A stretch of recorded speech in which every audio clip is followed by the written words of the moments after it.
इस छोटे से वीडियो में हम जानेंगे कि स्प्रिंग सिक्योरिटी क्या है।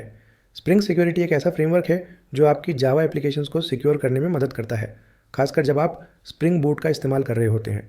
यह आपको कुछ ज़रूरी सिक्योरिटी फीचर्स देता है, जैसे कि user authentication, role based access control, session management और आमतौर पर होने वाले सिक्योरिटी थ्रेट से प्रोटेक्शन।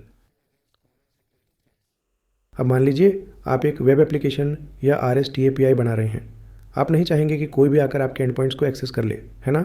आप ये पक्का करना चाहेंगे कि यूज़र लॉगिन हो और उसके पास सिर्फ वही एक्शंस करने की परमिशन हो जो उसे करनी चाहिए। यही जगह है जहाँ स्प्रिंग सिक्योरिटी काम आता है। स्प्रिंग सिक्योरिटी दो अहम काम करता है।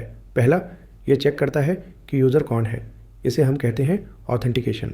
दूसरा, ये चेक करता है कि यूज़र क्या क्या करने की इजाज़त रखता है। इसे कहा जाता है ऑथोराइजेशन। स्प्रिंग सिक्योरिटी की सबसे अच्छी बात यह है कि यह स्प्रिंग बूट के साथ बिल्कुल आसानी से इंटीग्रेट हो जाता है। इसका मतलब ये है कि सिर्फ कुछ सिंपल कॉन्फ़िगरेशन के साथ आप अपनी पूरी एप्लीकेशन को सिक्योर कर सकते हैं। आपको खुद से कस्टम लॉगिन लॉजिक लिखने की ज़रूरत नहीं पड़ती या फिर सेशन हैंडलिंग की चिंता करने की ज़रूरत नहीं होती। स्प्रिंग सिक्योरिटी ये सब कुछ आपके लिए खुद संभाल लेता है। यह आपकी एप्लीकेशन को cross site request forgery, CSRF, cross site scripting, XSS और क्लिक जैकिंग जैसे अटैक्स से भी प्रोटेक्ट करता है। ये अटैक्स वाकई में सीरियस थ्रेट्स होते हैं और स्प्रिंग सिक्योरिटी आपको इनसे बचाने के लिए बिल्ट इन प्रोटेक्शन देता है, वो भी बहुत ही कम सेटअप के साथ। अगर सीधे शब्दों में कहें तो स्प्रिंग सिक्योरिटी आपको सिक्योर एप्लीकेशन बनाने में मदद करता है, बिना सब कुछ ज़ीरो से शुरू किए।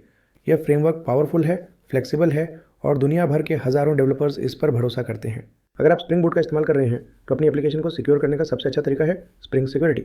और सबसे अच्छी बात यह है, ये बिल्कुल रेडी टू यूज़ होता है, यानी बिना ज़्यादा कॉन्फ़िगरेशन के आप इसे तुरंत इस्तेमाल कर सकते हैं।